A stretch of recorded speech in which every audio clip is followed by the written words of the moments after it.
Imagine walking into a Parisian salon in the 19th century. Gilded mirrors, silk drapes, and an Englishman standing at the centre of it all, deciding what the most fashionable women in Europe and America would wear. That man was Charles Frederick Worth, often called the father of Haute Couture. How did he earn this name? Well, Worth was extraordinary. He was a visionary, a showman, and importantly, a salesman. He founded the House of Worth and led the way in transforming dressmaking from a hidden, often taken for granted, craft into a prestigious art form. For the first time, women weren't dictating their clothing choices to anonymous seamstresses or detached dressmakers.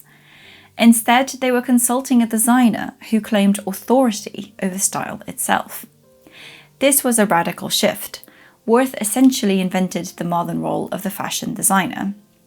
He introduced the practice of presenting seasonal collections on live models, yes, like early fashion shows, and pioneered techniques like the use of labels in clothing, making the designer's name just as valuable as the garment itself. In a sense, Worth not only clothed the elite, but also sold them a new identity.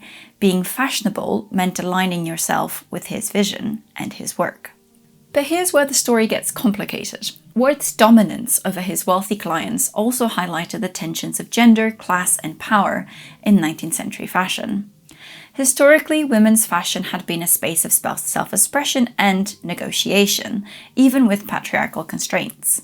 Worth disrupted that by placing himself, an authoritative male figure, at the center of women's dress.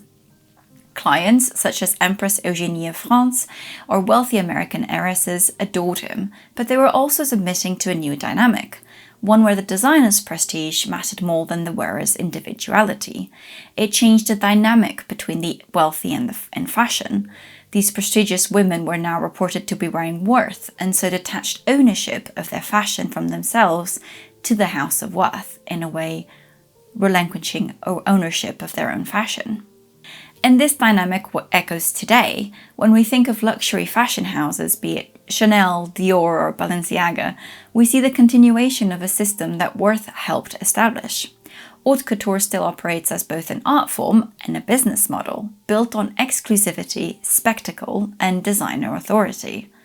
How did one man do this, building a lasting legacy that still influences luxury fashion practices today? Long story short, Charles Frederick Worth was an Englishman in Paris that managed to befriend, entice, and tame the global aristocracy through his dressmaking. At 20 years old, previously a salesman at a fabric shop in London, he set off for Paris without a word of French and little in his pocket. Eventually, in 1845, he secured a position at Maison Gagelin, a well-reputed and established luxury shop. There, Worth was credited with the novelty of displaying the latest fashion on a live model, in this case his bride, and so a customer would see the dress being worn before purchasing or ordering a similar design. Yet this seems like romanticism, a change in history. His son, Jean-Philippe, writes later that his mother had already been employed at Maison Gagelin as a demoiselle de magasin, essentially a live mannequin. So Worth didn't really come up with this. After marrying the demoiselle de magasin, Worth designed dresses for Mrs. Worth that were made up and worn in Maison Gagelin, creating a stir. Worth pushed for a dressmaking department in the shop, and after much pushback, the department opened. Worth supervised it all, even the fittings, and became the heart and soul of Maison Gagelin. Yet, as Jean-Philippe reports, when he asked to live on the premises to ease his and his wife's lives as they both worked long hours in store, he was turned away by the owners. No associate was worth denigrating the maison by having workers living on the premises. It was poorly seen.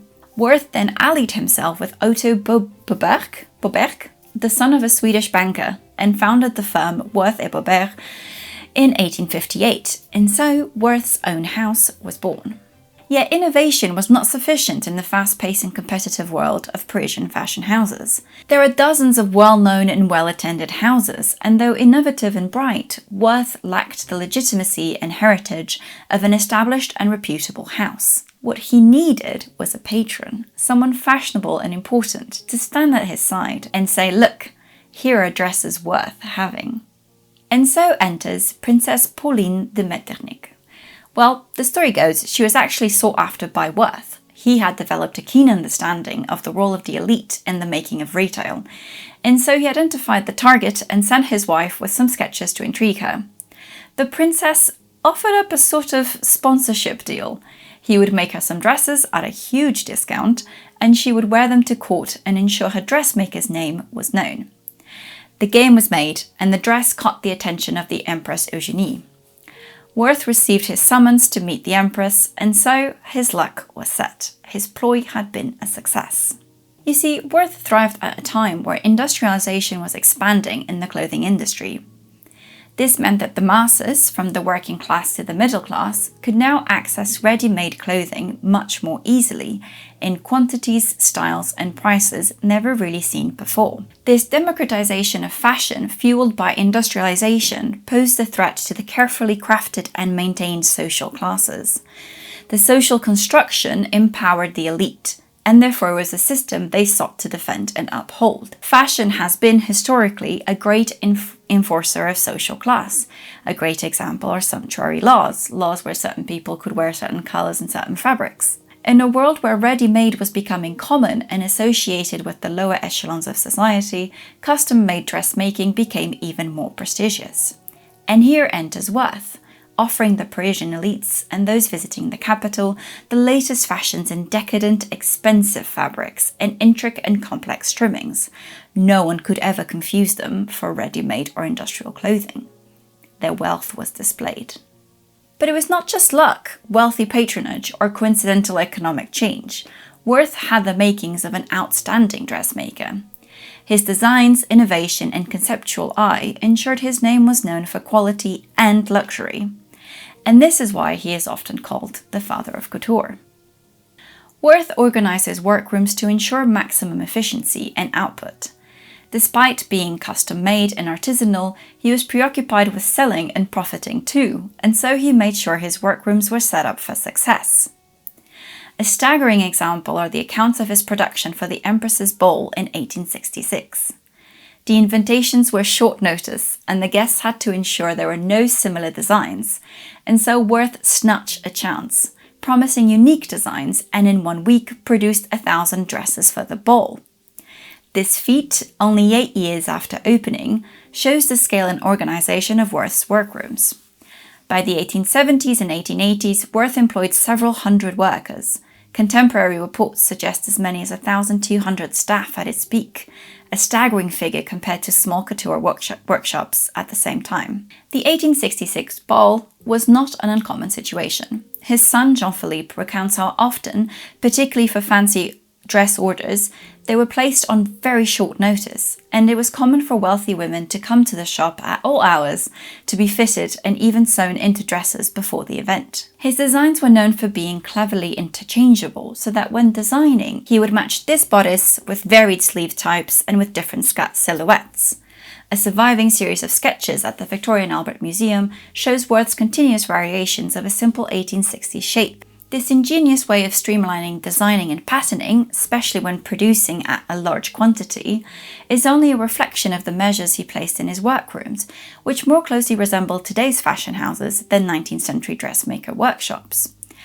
Worth professionalized and scaled up the craft of couture by dividing labor, specializing skills, and creating a quasi-industrial workshop system, all while preserving the aura of exclusivity. First, there was a hierarchical division of labor, with Worth and later his sons being the highest, almost like an artistic director, meeting elite clients, sketching designs, and making key stylistic decisions.